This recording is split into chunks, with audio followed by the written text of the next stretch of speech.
For my 20th birthday, Grandpa handed me the keys to his $1 million company. But after, my name is Emma. I am 20 years old. The night of my 20th birthday, the grand ballroom of our house felt like a movie set. It was beautiful, but nothing in it was real. The chandeliers dripped with crystal, shining like frozen stars. A string quartet played softly in the corner, but no one was listening. The air smelled thick, a mix of expensive perfume, lilies, and the champagne that waiters carried on silver trays. I stood near the French doors, wearing a simple blue dress. My mother Alara had wanted me in gold sequins. "You're the heir, Emma," she'd said, her voice tight. "You need to look like one." But I wore the blue dress. It was my small, quiet no. I watched my mother across the room. She was a vision in emerald green, her hand resting on the arm of her new husband, Victor. He was 10 years younger than her and looked like he'd been built in a lab to run a hedge fund.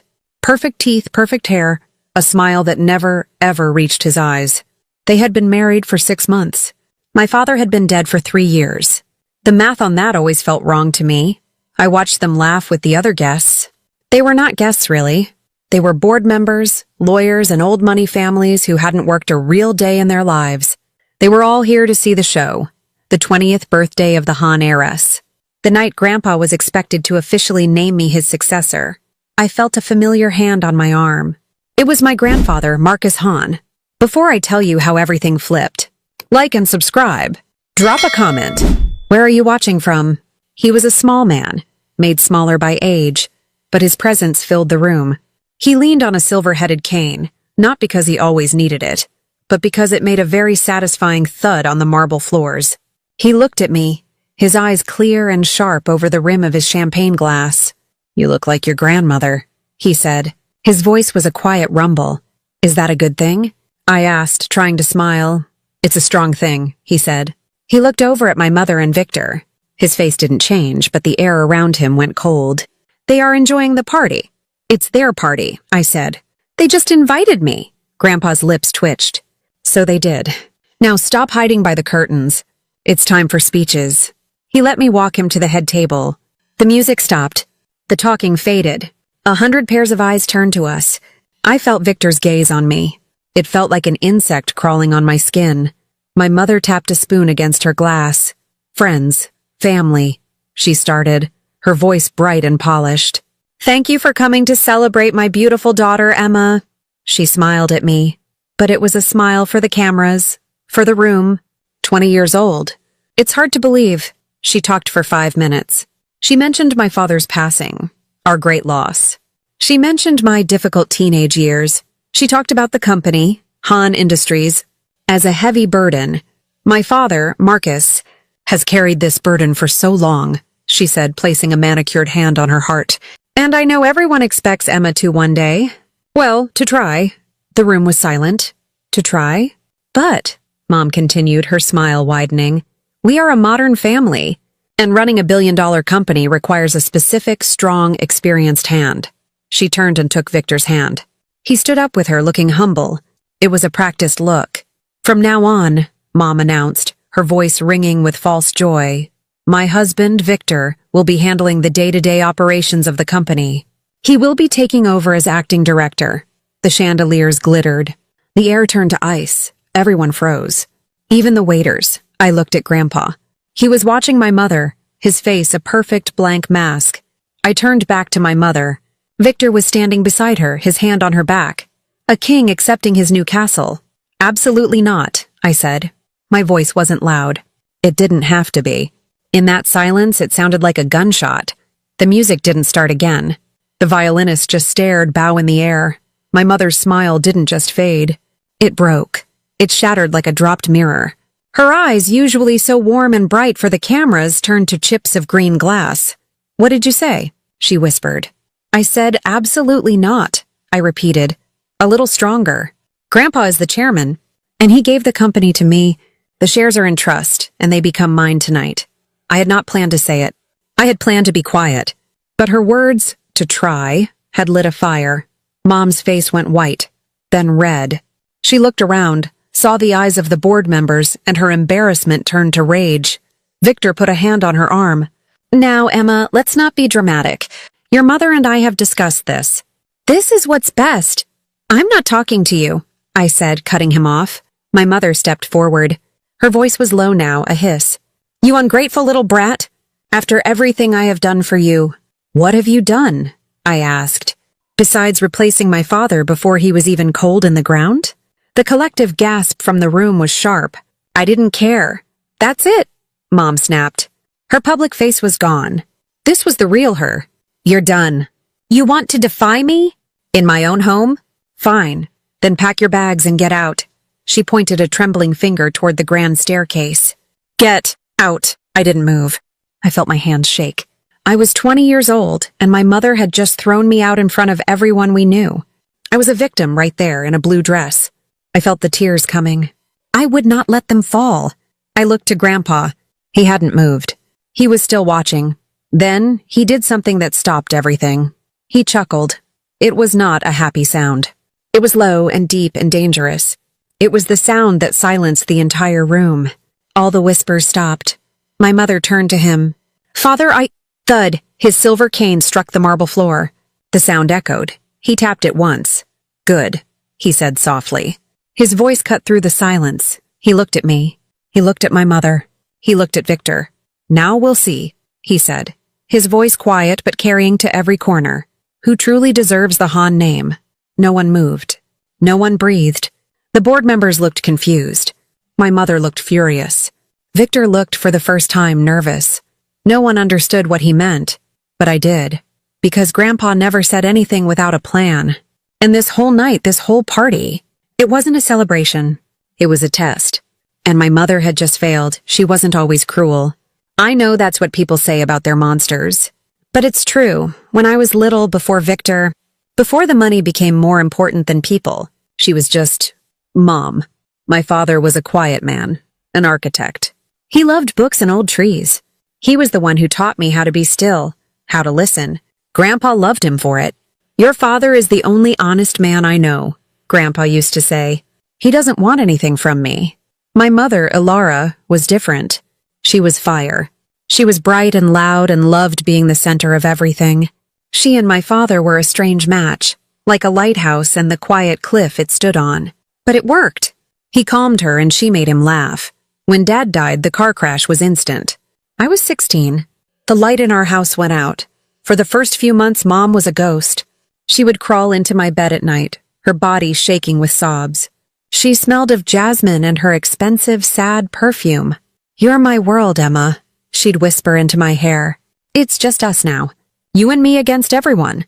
I'll never let anything happen to you. And I believed her. I held her. I, a 16-year-old girl, held my mother together. I thought we were a team. That lasted for about a year. Then, Victor appeared. I met him at a charity gala my mother had forced herself to attend. He was an investment banker, he said. He had a portfolio, he said. He had eyes that looked at my mother not like she was a grieving widow, but like she was a new, shiny car he wanted to own. He smiled too much. His teeth were too white. He touched too much. His hand was always on Mom's arm, her waist, the small of her back. It was possessive, and he asked too many questions. So, Emma, he said to me at our first family dinner, his voice slick. You and your grandpa are close, huh? Yes, I said, moving my peas around my plate. That's great. That's so great. He's a powerful man. Han Industries, wow, big shoes to fill, huh? I guess. And your mom tells me you're the sole heir. That's a lot of pressure for a young lady. I looked at my mom. She was smiling at him, her eyes starry, like she couldn't hear the greedy edge in his voice. Victor, don't scare her, she said, laughing. I'm not scared, I said. He just smiled. Of course you're not. Everything changed after that. Mom's jasmine perfume was replaced by a heavy, musky scent that Victor bought her from Paris. The quiet nights we used to spend watching old movies were replaced by loud dinner parties. Victor's friends, slick, loud men and women with hard eyes, filled our house. Mom's grief faded, replaced by a brittle, desperate brightness. She started dressing in reds and golds. She cut her hair. She laughed at all of Victor's jokes, even the ones that weren't funny. He started asking questions about Grandpa's health. Is he, all there, at his age? He asked about the company. Who really runs things over there? Does your dad have any old partners who might be difficult? He asked about the shares. So this trust, it's all for Emma? Your own father didn't leave you anything? It's complicated, darling, I heard Mom tell him once. It's all tied up. We can untie it, he'd said, his voice a low promise. Grandpa saw it. He saw it from day one.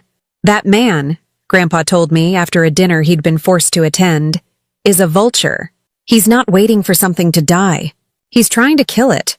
I tried to talk to Mom. I was 17. Mom? I don't like Victor. He just wants your money. Her face, which had been so soft and happy, closed. That is a terrible thing to say, Emma. But it's true. He's always asking about Grandpa's will. He's asking about my trust. He's interested, she snapped. He's trying to be part of this family. Something you wouldn't understand. You've been moping around this house for a year. It's time to move on. I'm moving on. Dad's only been gone a year. And what am I supposed to do? She yelled. Be a sad widow forever? Victor loves me. He wants to take care of me. Why can't you be happy for me? Because he doesn't love you, I whispered. He loves the Han name. She slapped me. It was the first time she'd ever laid a hand on me. The sound of it echoed in the marble foyer, my cheek stung. But my heart hurt more. Don't you ever, she said, her voice shaking with rage. Say that again. He is a good man. He is my future, and if you can't accept that, you can go live with your grandfather. I did. I started spending more time at Grandpa's house. It was quieter. It was safe, but I still had to go home. I still had to see them. The night I learned the truth, I was 18. I had come home from a late study session. The house was dark, except for the light from her study. I heard their voices, low and angry. I stopped at the door. It was open just a crack. Can't just ask him to sign it, Victor. He's not stupid, Mom was saying. I'm not saying ask him. I'm saying you're his daughter. You have power of attorney. If he's unwell, he's not unwell.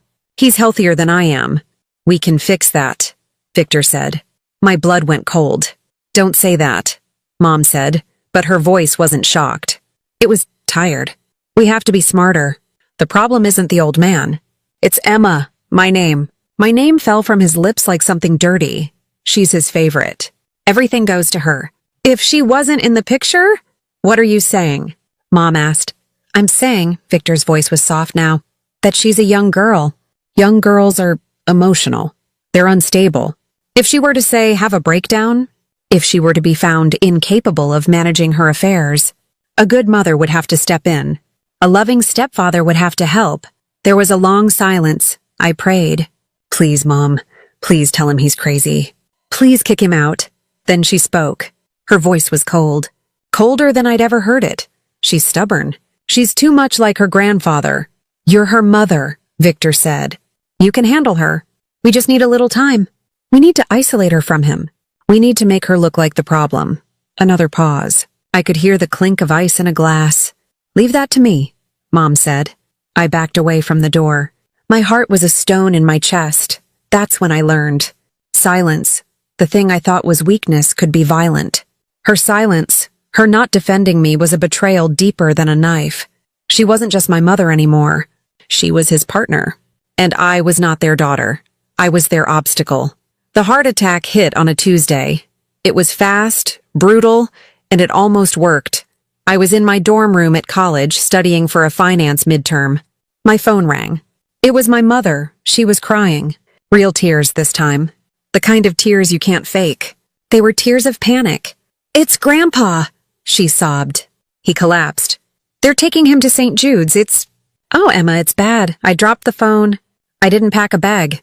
I ran out of my dorm and drove the 2 hours to the hospital, my entire body shaking. When I got there, the scene in the ICU waiting room was a twisted play. My mother was crumpled in a chair, her makeup a mess, looking for all the world like a terrified, loving daughter. Victor was not. Victor was standing by the nurse's station, his phone to his ear. He was wearing a sharp navy suit. He wasn't crying. He was energized. Yes, I understand, he was saying, his voice low and firm. He's had a significant cardiac event. No, he's not. He's not in a position to take calls. From now on, all board inquiries come through me. Me. He saw me watching him. He clicked his phone off and walked over, his face a mask of fake sadness. Emma, thank God. Your mother is a mess. How is he? I asked, my voice raw. It's not good, kiddo, he said, putting a hand on my shoulder. I flinched away. The doctors are doing what they can, but we need to be realistic. He's an old man. Don't call him that. We need to prepare, he continued, ignoring me. For all outcomes, my mother looked up. Emma, baby. She held out a trembling hand. I went to her. I let her pull me into a hug. She smelled of stale perfume and fear. He's going to be okay, Mom, I said. But I wasn't sure. Grandpa survived. But just barely. He was in the ICU for 2 weeks. He was weak and small, and tubes seemed to be coming out of him from everywhere. I sat with him. I read my textbooks out loud. I held his hand, which felt like a collection of dry twigs. My mother and Victor visited, but their visits were different. They would come in, Mom would kiss Grandpa's forehead, and then they would stand in the corner and whisper. They whispered with doctors. They whispered with nurses. They whispered with a lawyer I didn't recognize, a man with a shark smile who suddenly started showing up. While Grandpa recovered, Victor began his helping. He moved into Grandpa's main office at Han Industries. He said it was just to keep the seat warm. He started with small things. He handled Grandpa's calls. He reviewed ongoing projects. Then the changes started. He called an emergency board meeting. My mother, who was still Grandpa's power of attorney for his health, signed the papers. She said he was too ill to be bothered. At the meeting, Victor gave a stirring speech. He talked about old-fashioned methods and new-century thinking. He talked about trimming the fat. He fired Grandpa's chief financial officer, a man who had been with him for 40 years. He replaced him with a 28-year-old from his old firm. He fired Grandpa's executive assistant, a kind woman named Mrs. Gable, who had known me since I was born. He said she was redundant. He called himself the acting director. My mother smiled through it all. She hosted a lunch for the board wives. She talked about how brave Victor was, stepping in during our family crisis. She made it sound like he was a hero, not a hijacker. It was a quiet shift. There were no tanks in the street. There was no declaration of war. It was just a signature here, a new policy there, a restructuring. By the time Grandpa was well enough to be moved home, Victor was running the company. I stayed quiet. I had to. I was in my dorm or in the hospital room. I was just the grieving granddaughter. What did I know? But I remembered a lesson Grandpa had taught me. It was years ago. We were at the lake house. He was teaching me how to play chess. I was impatient. I kept trying to take his queen. I kept losing my pieces. I got frustrated and knocked the board over. He just patiently set the pieces back up. You lose, Emma, he'd said, his voice calm, because you think power is about attacking. How else do you win? I'd sulked. He'd moved his knight. You don't win by shouting. You don't win by being the loudest person in the room. That's what your mother thinks. She's wrong. He leaned in, his eyes sharp. Power doesn't shout, Emma. It doesn't charge. Power, it watches. It waits. It learns. It sees the whole board. It waits for the other person to make a mistake. And they always make a mistake. Sitting by his hospital bed, watching Victor move through the company like a virus, I finally understood. They thought I was a pawn. They thought I was a stupid, emotional 20-year-old girl. They didn't know I was a queen. And I was watching. I started watching. I played my part. I was the good, quiet girl. I went to my classes. I brought Grandpa his medication. I smiled when Victor made a joke at dinner. Poor Emma, he'd say, ruffling my hair as he walked by. All this stress. Don't you worry your pretty little head about the business. You just focus on, what is it, art history? Finance, I'd say, my voice flat. Right. Well, you just focus on your little degree. Victor will handle the big boy stuff. He'd laugh. My mother would laugh. I would smile. But at night, the house was mine. Victor had installed new security cameras, but he was arrogant. He was new money. He thought technology was the only way to spy. He didn't know about the old service hallways. He didn't know that Grandpa's office had a second hidden door behind a bookcase, a relic from the 1920s. Grandpa was recovering in his own wing of the house, with a full-time nurse. Victor and my mother slept in the master suite, on the other side of the mansion. At 2 a.m., I would slip out of my room. I'd take the old stairs, the ones the servants used to use. I'd let myself into Grandpa's office. Victor had redecorated. The old dark wood was gone.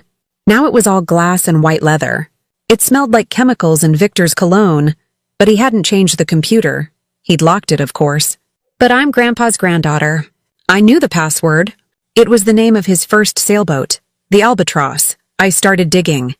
At first, it just looked messy. Victor was moving money around. A lot of it. He was consulting with his old firm, paying them millions for advice. He'd started a new logistics department that didn't seem to log anything. It was all filed neatly, but it was all slightly off. The numbers were wrong. The invoices were too clean. The timelines were too perfect. I spent weeks doing this. Every night, from 2 a.m. to 4 a.m., I'd slip in, copy files to a thumb drive, and slip out. I'd spend the next day in the university library, not studying for my midterms, but tracing wire transfers. I was falling behind in my classes. My friends thought I was ghosting them. I didn't care. I was pulling on a thread. And on a cold Tuesday night in October, the whole thing unraveled. I found a hidden folder on the hard drive. It wasn't in the main business files. It was in a folder labeled Personal. Inside, there was another folder, EH Project. My initials. I clicked it. My stomach turned to ice. Transfer drafts, dozens of them, all written in dense legal language. They were transferring ownership of key company assets to a new holding company, a company I'd never heard of, a company registered in the Cayman Islands, a company owned by VM Holdings, Victor. But that wasn't the worst part. I found another file. It was a PDF. It was my signature. It was scanned, digitized, and practiced. There were pages and pages of it, like a child learning to write. Emma Hahn, Emma Hahn, Emma Hahn. He was learning to copy my signature. And then I found the last document. It was a template, a letter. It was waiting for my signature. It was a voluntary transfer of assets. It was a legal confession. It said that I, Emma Hahn, was feeling overwhelmed and not in a position to run the company. It said I was voluntarily handing over my inheritance, my trust, and all my shares to my mother, Alara Hahn, and my stepfather, Victor, to manage in my best interest. It was dated for my 20th birthday. The night my trust was legally mine, I sat there, in the cold white leather chair, and I couldn't breathe. They weren't just planning to steal the company. They were planning to make it look like I gave it to them. They were planning to use my 20th birthday, the day I was supposed to be free, as the day they put me in a cage. If I hadn't found this, if I had just been the sad, stupid girl they thought I was, they would have stolen everything. They would have stolen my name, my future, and my father's legacy. I sat there for a long time. The sun was starting to come up. I closed the files. I copied them. I erased the search history. I walked back to my room, took the thumb drive, and taped it under my desk. I looked at myself in the mirror. My eyes were red. I was shaking, but the fear was gone. It was gone, and something else was there. Something cold and hard. I thought about my father. I thought about Grandpa, asleep down the hall. That night, I made a promise to myself, to them. If they wanted war, they'd get one. Quietly. The next morning, I was a different person. On the outside, I was the same. I was quiet Emma. I wore a gray sweater. I put my hair in a ponytail. But on the inside, I was made of ice and wire. I had to live a double life. My daytime life was for them. I was the obedient daughter, the naive heir. I went to breakfast. Morning, Victor. Morning, Mom. Emma, darling, Mom said, not looking up from her Vogue. You look tired. Are you stressing about those little exams? Something like that, I said. Well, don't, Victor said, snapping his newspaper. I just closed the AJ deal. We're up 9%. He was talking about a deal I'd researched. The AJ deal was a fake. It was a shell company he was using to funnel money to himself. I smiled. A big, bright, stupid smile. Wow, Victor. That's amazing. 9%. You're so smart. I don't know how you do it. He preened. He loved it. Well, it's not easy, kiddo. Takes a certain instinct. I bet, I said. It's a good thing you're here to handle it. I'd be so lost. That's my girl, he said, patting my head. My mother watched, and for a second I thought I saw relief. She was relieved that I was so easy to fool. She wanted me to be stupid. It made her pardon this easier. I ate my toast. The taste of ash was in my mouth. That was my daytime life. My nighttime life was different. I took the thumb drive. I made 3 copies. One I kept hidden. One I put in a bank's safe deposit box. And the third, I took to a man named Mr. Thorne. Arthur Thorne had been my grandfather's lawyer for 50 years. He was old school. He wore 3-piece suits and believed in loyalty. When Victor restructured, Mr. Thorne was the first person he'd tried to fire. Mr. Thorne had simply said, "I do not work for you, son. I work for Marcus Hahn. Now get out of my office." Victor couldn't fire him. His contract was ironclad. So Victor had just ignored him, sidelined him. I met Mr. Thorne in a small coffee shop downtown. Not a Starbucks. An old place that smelled like burnt coffee and old books. I sat down. I was shaking. "Miss Hahn?" he said, not smiling. He looked like a sad bloodhound. "Mr. Thorne." I pushed the thumb drive across the table. "What is this?" "It's everything," I said. "The AJ deal. The holding company in the Caymans. The EH project. It's a template, Mr. Thorne. A letter, for me to sign on my birthday." He plugged the drive into a small laptop. He read. He was quiet for a long time. His face, which was already wrinkled, seemed to get tighter. He closed the laptop. "That bastard," he whispered.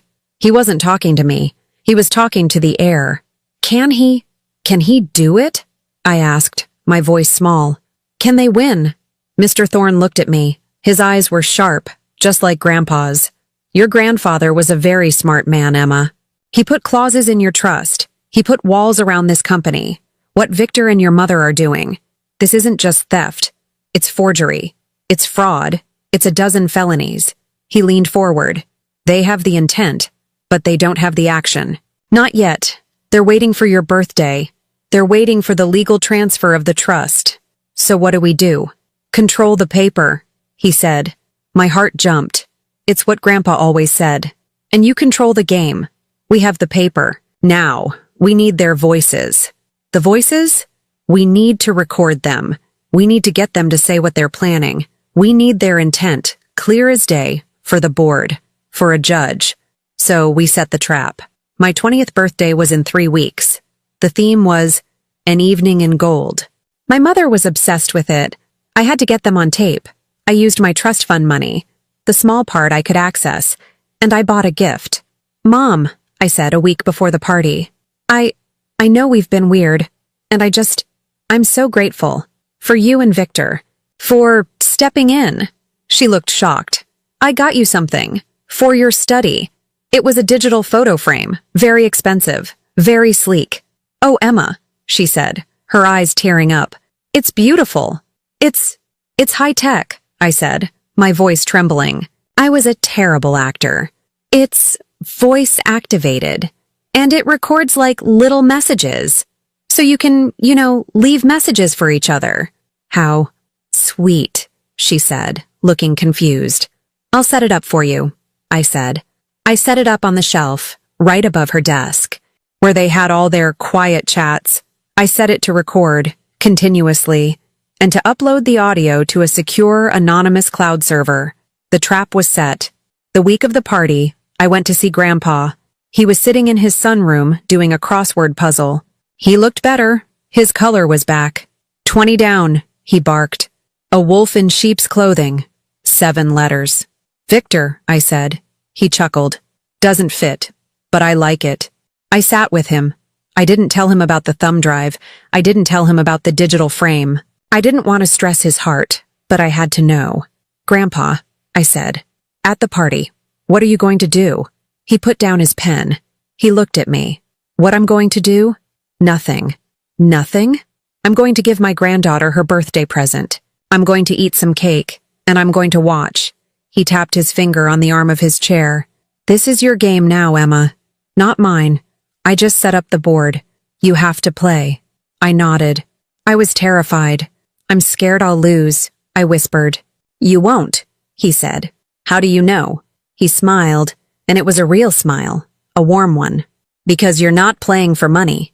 You're playing for family, for your father. That's why they'll always lose. They're greedy. He pointed to the crossword. A wolf in sheep's clothing, he said. I got it. Imposter. I kissed his cheek. I love you, Grandpa. I know, he said. Now go get ready for your party. And wear the red dress I bought you. The blue one is for children. I left him and went to my room. The thumb drive was secure. Mr. Thorne had the files. And the digital frame? It had been uploading audio for a week. I had it all. The paper, the voices. The trap was set. The invitations were out. The ballroom was being decorated in gold. All I had to do was walk into my own birthday party and let them spring it. The ballroom shimmered. My mother had outdone herself. Everything was gold. The curtains were gold-spun velvet. The tablecloths were gold satin. Even the champagne had tiny edible gold flakes floating in it. The whole room looked like the inside of a dragon's hoard. It was beautiful, and it was cold. I stood at the top of the grand staircase looking down. The guests were a sea of black tuxedos and glittering dresses. They laughed, but their laughs were high and brittle, like breaking glass. They were all here to see the transfer of power. They were all here to see me. I was not the naive girl in the blue dress. Tonight I wore the red dress. Grandpa had it made for me. It was simple, deep crimson, and fit perfectly. It was the color of blood. It was the color of a warning. I had my hair pulled back, and for the first time, I wore the Hahn family pearls, the ones my mother had always wanted. I felt like a target. I felt like an arrow. I walked down the stairs. The conversations paused. People turned. I saw the looks. They were sizing me up. They saw a 20-year-old girl in a pretty dress. They saw a victim. Good. That's what I wanted them to see. Victor saw me. He was standing near the orchestra, holding a glass of champagne. He smiled at me, a wide predator's smile. He lifted his glass in a toast. I smiled back, a small, polite smile. He thought I was his. He thought I was stupid. I found my grandfather. He was sitting in a large, throne-like chair near the front, watching everyone. He looked frail, but his eyes were on fire. You wore the dress, he said, his voice quiet. You told me to. Good. Now, remember, no matter what happens, you do not flinch. You do not cry. You do not show them anything but stone. They want a girl. You give them a queen. I'm scared, Grandpa, I whispered. I know, he said. That's why you'll win. Dinner was a blur. Course after course of food I couldn't taste. I sat at the head table between Grandpa and my mother. Victor sat on her other side. You look lovely, darling, Mom said, patting my hand. Her hand was cold. That dress is a bit mature, isn't it? It's a special occasion, I said. It is, Victor said, leaning across my mother. A very, very special occasion. A new beginning for all of us. I just nodded, my eyes on my plate. I could feel their confidence rolling off them in waves. They had no idea. They had spent the last week talking in her study, their voices recorded, their plans laid bare. They thought they were geniuses. They were just loud. At the end of dinner, the lights dimmed. A spotlight hit the small stage. My grandfather. He stood up slowly, leaning on his cane. The room went silent. Thank you all for coming, he said. His voice was old, but it carried. We are here to celebrate my granddaughter, Emma, my only heir. He looked right at me. She turns 20 tonight. That is a special birthday in our family. It is the night the trust my father created becomes active. The night the next generation takes the keys to the kingdom. The room clapped. It was polite, quiet applause. I'm an old man, Grandpa said. He motioned to me. Emma, come here, I stood. My legs felt shaky, but I walked to him. He held a small black velvet box. He opened it. Inside, on a bed of white satin, was a single, heavy silver keychain. Engraved on it was the Hahn family crest, a hawk in flight. It was the master key, the key to the company, the key to the main vault, the key to his office. This, he said, holding it up, was my father's. It was mine. And now, he looked at me, his eyes soft. Your future, he said. He pressed the box into my hands. The room clapped, louder this time. I looked at the key. It was heavy. Thank you, Grandpa, I whispered. I turned to go back to my seat. Victor was standing. He raised his champagne glass. His smile was blinding. A beautiful speech, Marcus, he boomed. A beautiful sentiment, a key, a future. How Symbolic. He put his arm around my mother's waist. She was smiling, that wide, fake, too-wide smile. She looked high on her own victory. Then she said the words. The words that I knew were coming. The words that turned the air to stone. Actually, Grandpa, she said, her voice high and clear, like a bell, Victor and I have a small announcement of our own. A little update. Grandpa just watched her. He gave her the rope. We are so proud of Emma, she said. But we all know this is a lot. Han Industries is a global corporation. It's not something a child can run.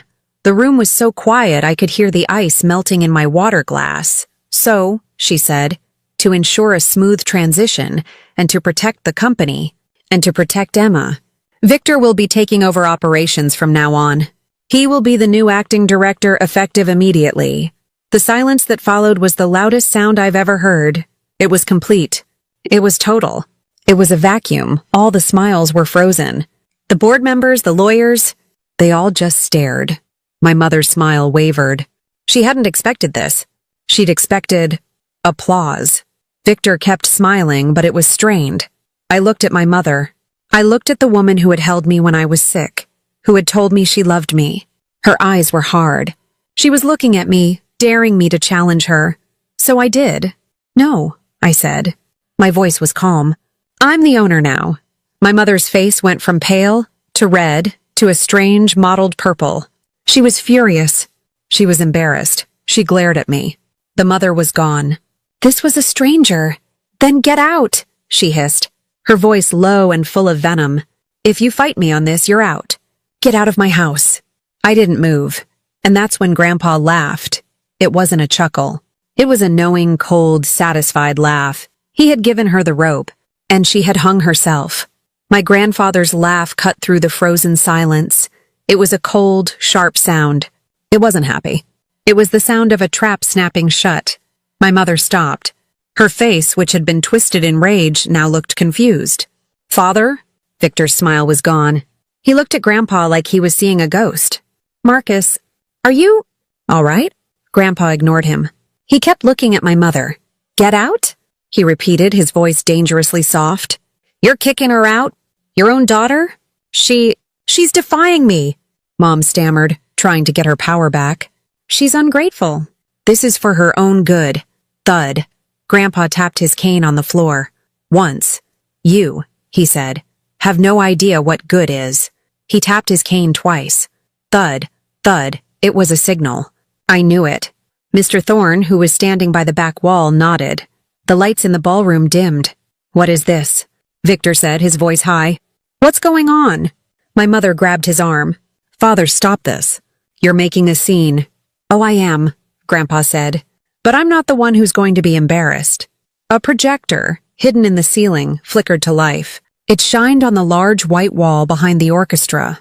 And then, a sound, a digital beep. The sound of a recording starting. Victor's voice filled the room. It was smooth, certain, and full of arrogance. The old man is a dinosaur, Lara. He's sentimental. He's not going to just sign over the power of attorney. We have to be smarter. The room was silent. I could hear someone's breath catch. I looked at Victor. His face was white. He was staring at the speakers as if he could melt them with his eyes. Then, my mother's voice. Cold, practical, so what's the plan? We can't wait for him to die. That could take years. A collective, quiet gasp went through the room. The board members, their wives. These were people who had known my grandfather for decades. Victor's voice again. We don't have to wait. We isolate Emma. We make her look unstable. Her 20th birthday is the key. The trust becomes hers. We get her to sign a voluntary transfer. I'm too stressed, Mommy. I can't handle it, Victor. Please take this billion-dollar company off my hands. He laughed. The sound of his recorded laughter echoed through the silent room. It was ugly. I watched my mother. She was shaking her head, whispering, no, no, no. She knew. She knew what this was. She won't sign that, my mother's voice said. She will if you're a good mother, Victor's voice replied. If you tell her you'll hurt yourself. If you tell her the stress of the company is killing you. She's a weak, emotional girl. She'll do it to save you, more gasps. The wife of one board member was crying. And what about her trust? The EH project? Mom asked. The templates are ready. I've been practicing her signature.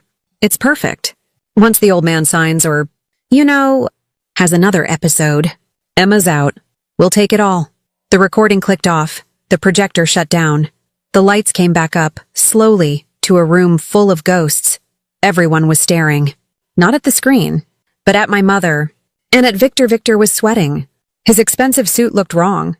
His face was slick. That's fake, he stammered, his voice cracking. That's doctored. That's illegal. You can't record someone in their own home. Oh, it's my home, son, Grandpa said, his voice like ice. Not yours. He stood up straighter than I'd seen him in years. He didn't need the cane. And it's not doctored. It's from a digital photo frame. A gift for my daughter. He looked at Mom. Her face was a ruin. The mascara was starting to run. And it's not illegal, Grandpa continued, when it is used to prove a criminal conspiracy, which Mr. Thorne has assured me this is. Mr. Thorne stepped forward from the shadows. That's evidence, Grandpa said, his voice full of disgust. Evidence of your greed, your betrayal. He looked at Victor. You came into my house. You ate my food. You tried to poison my family. You tried to steal my company. And you tried to destroy my granddaughter. He turned, his back to Victor, his back to my mother. He faced me. The whole room was watching. This was the real transfer of power. His eyes were clear. He was passing the torch. Emma, he said, his voice quiet but full of strength. Finish it. I stepped forward. The red dress didn't feel like a target anymore. It felt like armor. I didn't look at my mother. I didn't look at Victor. I looked at the board members. I looked at the men and women who held the real day-to-day power in my company. They looked pale. They looked sick. They looked afraid. Afraid that this rot had spread. Afraid that they were associated with it. I stood next to my grandfather. My mother is right, I said. My voice was calm. It didn't shake. I was surprised at how clear it sounded. My mother's head snapped up. She had a flicker of hope. She thought I was going to save her. Han Industries is a global corporation, I said, turning to the board. It's not a toy. It's not a personal piggy bank. It's a legacy. It's my father's legacy. It's my grandfather's life's work. And it's my future. I looked at Victor. He was staring at me, his eyes full of hate. The mask was gone. This was the real man. You, I said, called me a weak, emotional girl. I held up the silver keychain. The light caught it. You were wrong. I turned back to the board. You heard the recording. You heard the intent. Now I'll show you the action. Mr. Thorne stepped beside me. He was holding a leather briefcase. He opened it on the table. He didn't pull out one or two documents. He pulled out stacks. This, I said, is the EH project. A plan to forge my signature on a document that would strip me of my inheritance. Mr. Thorne placed a file on the table. On the projector, he put up a side-by-side. My real legal signature. And the fakes. The ones Victor had been practicing. This, I said, is the holding company. VM Holdings. Registered in the Cayman Islands. A shell. A ghost. I pointed to a man at the front table. Mr. Davies, you're our CFO. Did you approve the transfer of $10 million to an unknown consulting firm last month? Mr. Davies looked like he was going to be sick. Victor said it was for the AJ deal. He said it was sensitive. There is no AJ deal, I said. Here is the wire transfer. Here is the account number. And here, Mr. Thorne put down another paper, is the ownership of that account. Victor, Monsieur Price. Victor lunges. You little bitch! He moved toward me, but Grandpa's security, two large men in black suits, were faster. They grabbed him, one on each arm. They held him. He was trapped. Here, I continued, my voice cold, is every forged signature, every hidden account, every dollar you moved, every law you broke. Mr. Thorne laid out the files. One by one, it was a mountain of evidence. It was a tomb. You didn't just try to steal from me, I said, looking at Victor. You stole from the company. You stole from the shareholders. You stole from everyone in this room. I turned to the board. My grandfather is still the chairman. I am the sole heir. And as of midnight tonight, the majority shareholder. We are calling an emergency vote. Right here. Right now, Mr. Thorne spoke. A vote to remove Alara Han and Victor Price from the board, from the company, and from all access. Effective immediately. All in favor? Every hand in the room went up. It was instant. It was ruthless. The motion passes, Mr. Thorne said, his voice flat. No, my mother screamed. It was a thin, terrible sound. No, you can't. I'm his daughter. That's my money. My money. It was never about the money, Alara, Grandpa said, his voice full of sadness.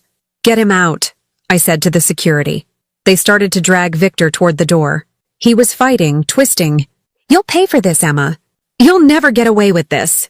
I think I just did, I said. The doors to the ballroom burst open. But it wasn't just security. The cameras flashed. I had called the press. Not the gossip columns. The Wall Street Journal, Forbes, the Financial Times. They were waiting outside. They had been alerted to a major leadership change at Han Industries. They saw it all. They saw Victor, a man who had been on the cover of a finance magazine last month, being dragged out like a common criminal.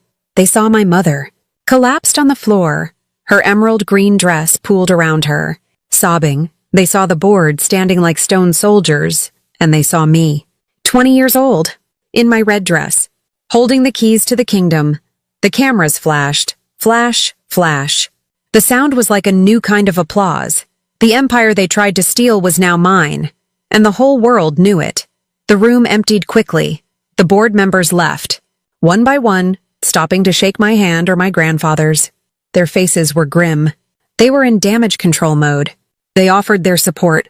They promised loyalty. They were rats, but now they were my rats. The press was ushered out. Mr. Thorne handled them. He gave a quiet, firm, no comment. He didn't have to say anything. The pictures told the whole story. The orchestra packed up. The waiters cleared the champagne glasses. Soon, the only people left in the massive, gold-ruined ballroom were me, my grandfather, and her. My mother was still on the floor, but she had moved. She had crawled or stumbled to the grand staircase. She was sitting on the bottom step, her shoes off, her face buried in her hands. Her sobs had stopped. She was just sitting, a broken queen on a cold marble throne. Grandpa looked at me. He was tired. The anger was gone. He just looked old. Go, he whispered. You have to finish it, I nodded. He turned and let his nurse guide him out of the room. I was alone with her. I walked across the empty floor. My heels clicked, the sound echoing. Click, click, click. I stopped a few feet away from her. She looked up. I had seen her angry. I had seen her fake happy. I had seen her stressed. I had never seen her empty. Her face was a wreck. The mascara was streaked in black rivers down her cheeks. Her expensive lipstick was smeared. Her perfect hair was coming undone. She looked for the first time her age. She just stared at me. Her eyes were red. You destroyed everything, she whispered. Her voice was raw. I stood there. I didn't feel anger. I didn't feel triumph. I just felt cold and tired. No, I said softly. I saved it. Saved it? She spat. Saved it? You humiliated me. You turned my friends against me. You... She pointed a shaking finger at me. You're a monster. Just like him. She meant Grandpa. I'm a monster, I asked. My voice didn't raise. I didn't try to steal a company. I didn't try to drug my father. I didn't try to forge my daughter's signature. She couldn't meet my eyes. Her lip trembled. A fresh tear, black with mascara, rolled down her cheek. I did it for us, she whispered. It was the saddest lie I'd ever heard. I did it for us, she said, louder now, trying to believe it. Don't you see? Victor, he was strong. He could protect us. Your grandfather, he's old. He's weak. He was going to run the company into the ground. I had to protect it. For our future. For your future. My future? I said. My future was a legal document you were going to make me sign. My future was you and Victor shipping me off to a rest home because I was unstable. He said that, but he didn't mean... He did mean it, I said. And you didn't stop him. You let him. You sat there in your study and you planned my execution. My own mother... The words hung in the air. He loved me, she said, her voice a child's wail. He loved me? No, Mom, I said, and the word mom felt strange. It tasted like poison. He didn't love you. He loved the Han name. He loved the money. And you loved the control, she flinched. That was the word. That was the truth. You loved being Mrs. Han. You loved the parties, the power. But Grandpa never gave you the company. He gave it to me. He gave it to Dad's daughter. And you couldn't stand it. You couldn't stand that I had the power and you didn't. That's not true, she whispered. It is, I said. You didn't do it for us. You did it for control. And you lost. I looked at her, crumpled on the stairs. She was the woman who had read me bedtime stories. She was the woman who had kissed my skinned knees. She was gone. That woman was dead. This stranger was all that was left. I felt a sting in my eyes. The tears I hadn't shed all night, I would not cry. Not here. Not for her. I loved you, I said, my voice breaking just a little. I would have given you anything. I just wanted my mom. She looked up, her eyes wide. She had nothing to say. I turned my back on her. I left her sitting there on the grand staircase, alone, in the dark, cold, empty ballroom, the same way she had left me alone for years. My grandfather passed away 2 months later. It wasn't a heart attack. It was just time. His body was done. He died in his own bed, in the sunroom, looking out at the gardens. I was holding his hand. The company was chaos for those 2 months. I was working 20-hour days. Mr. Thorne was by my side. We were cleaning house. We were reversing Victor's deals, firing his people, and fighting off lawsuits. It was a war. But every day, from 4 p.m. to 5 p.m., I sat with Grandpa. We didn't talk about the business. We didn't talk about my mother. We did crossword puzzles. We talked about my father. We talked about his first sailboat, the Albatross. On his last day, he was weak. He couldn't hold the pen. Emma, he whispered. His hand felt like paper. I'm here, Grandpa. Good, he said. He squeezed my hand. His eyes were clear. Now you understand. Understand what? I asked, my voice thick. What family means, he whispered. It's not blood, Emma. Don't ever let them tell you it's blood. He took a breath. It's loyalty. He squeezed my hand one last time. And then he was gone. The company grew. Stronger than ever. I wasn't my grandfather. I wasn't a shark. But I was my father's daughter. I was honest. And I was my grandfather's student. I was loyal. The board learned to trust me. I didn't lead with fear. I led with facts. Victor went to prison. Fraud. Embezzlement. A dozen other charges. He got 8 years. My mother, she disappeared. Mr. Thorne had handled the divorce. She signed everything. She took a settlement. She was still a very rich woman. But she was not a Han. She was not part of the company. She was not part of my life. I sold the grand mansion, the ballroom, the staircase. It was full of ghosts. I moved into a penthouse downtown, closer to the office. But sometimes when I'm driving late, I'll go through the old neighborhood. I'll drive past the old house. A new family lives there now, but sometimes I think I see her. A shadow in the window. A woman in a beautiful dress, looking out at a world that is no longer hers. I remember that birthday. I'm 20 years old, in a red dress. I remember the night her power, all her noise and her laughter and her anger, finally turned to silence. And I remember the night my grandfather's laugh, in that cold, silent room, became justice.